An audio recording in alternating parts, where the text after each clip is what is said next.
Halo semuanya, perkenalkan nama saya Antoni Stephen Hambali. Saya biasa dipanggil Tony, dan saya berprofesi sebagai bisnismen, penulis buku Iris Terapi, founder dan trainernya juga, dan seorang hipnoterapis klinis. Pada kesempatan ini kita akan membahas mengenai hipnosis. Apa itu hipnosis?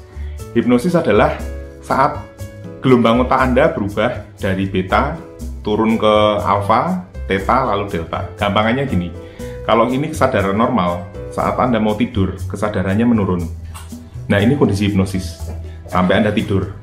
Begitu juga saat Anda tidur, bangun, itu kesadarannya naik. Ini kondisi hipnosis, hingga kesadaran normal. Nah, kita akan menggunakan hypnosleep ini untuk mengintervensi perilaku pada anak. Masalah apa aja yang dapat diatasi dengan hypnosleep? Banyak, misalkan kayak ngompol, atau perilaku yang dirasa mengganggu ya, suka berteriak, kekerasan fisik, anak suka mukul, atau malas mengerjakan PR, dan berbagai hal lain yang biasanya kita temui pada anak-anak. Pokoknya yang perilakunya mau kita rubah, kita dapat intervensi menggunakan hypnosleep. Nah, caranya bagaimana? Pertama-tama tentu ya gimana kita menidurkan anaknya.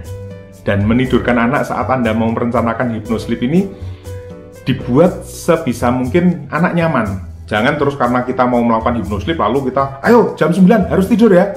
Karena Anda misalkan jam 10 ada acara ya. Jadi dibuat dengan nyaman, kita ajak komunikasi baik, mungkin sebelum tidur kita bacakan cerita, dengarkan lagu, ajak ngobrol, dan itu dilakukan dalam kondisi yang anak nyaman tanpa tertekan. Kalau anak sudah takut sama orang tuanya, agak susah.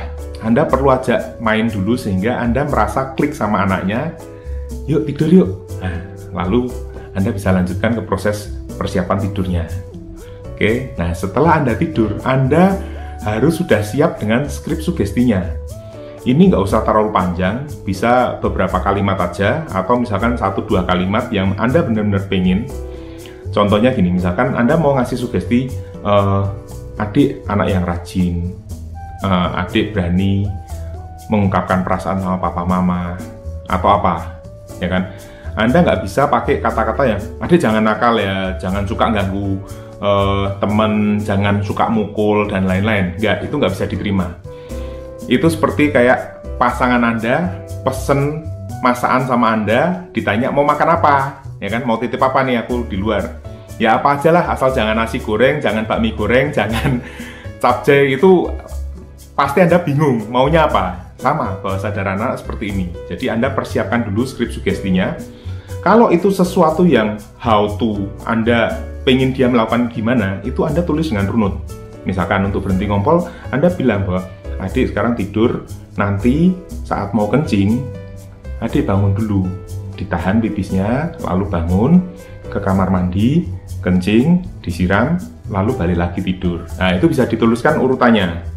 Ya, begitu juga dengan perilaku yang Anda inginkan. Misalkan mau bertanya ke guru, jangan bikin keramaian, Anda tuliskan pengennya Anda gimana.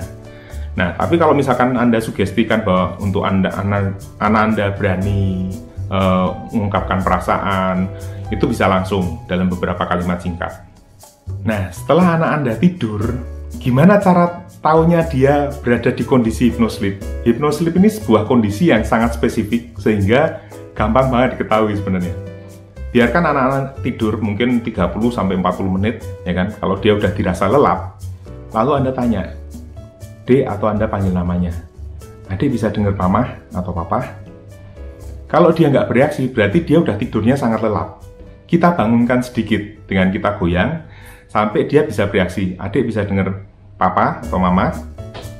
Kalau dia menganggukkan kepala, atau menjawab, maka itu sudah pas. Kondisi ini sebenarnya sama saat anak-anak itu mengigau, dia ngomong. Kalau anak Anda mengigau, itu Anda bisa ajak dia ngomong.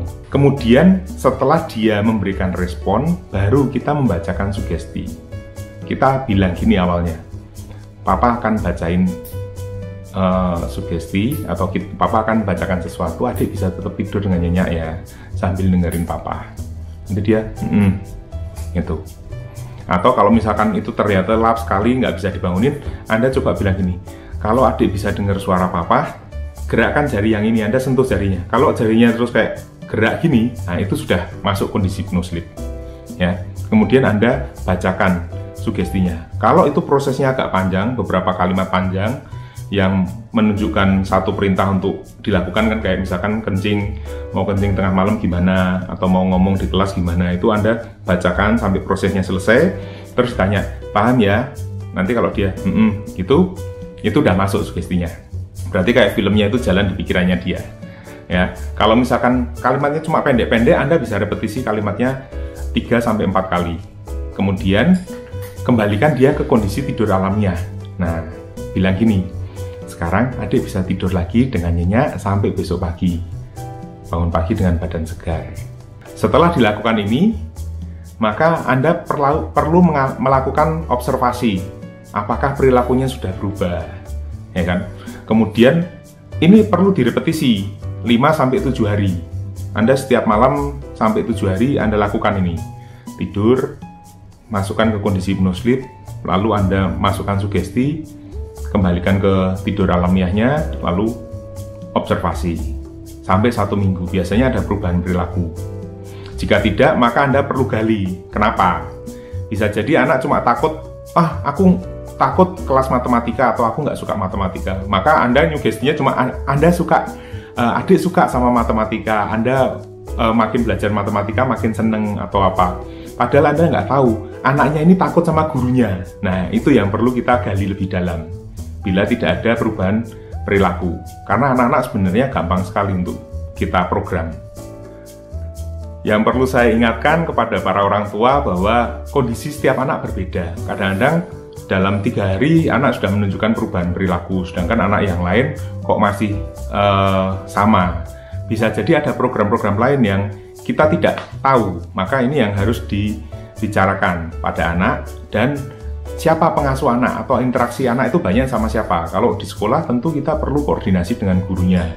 Di rumah kita juga ngajari pengasuhnya, entah itu mungkin nenek atau mungkin ada asisten rumah tangga. Kita ajak mereka untuk sama-sama mensupport. Jangan sampai orang tuanya memberikan sugesti yang baik, tapi saat dia bersama dengan asisten rumah tangganya, dia melakukan program yang merusak anak juga. Misalkan diam, atau bilang apa, jangan nakal, kamu kok bandel ya, dibilangin nggak nurut. Nah, seperti itu. Kita ajarkan cara ngomong yang baik pada pengasuh anak kita.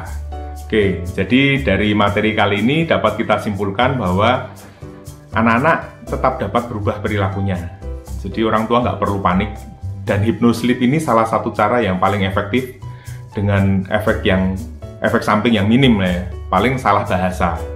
Dan yang saya sarankan untuk Anda, orang tua tetap perlu belajar ilmu-ilmu parenting maupun cara komunikasi dengan anak, sehingga kita dapat mendidik anak dengan baik, menciptakan generasi yang unggul dan bisa memperkuat bangsa kita. Sampai ketemu.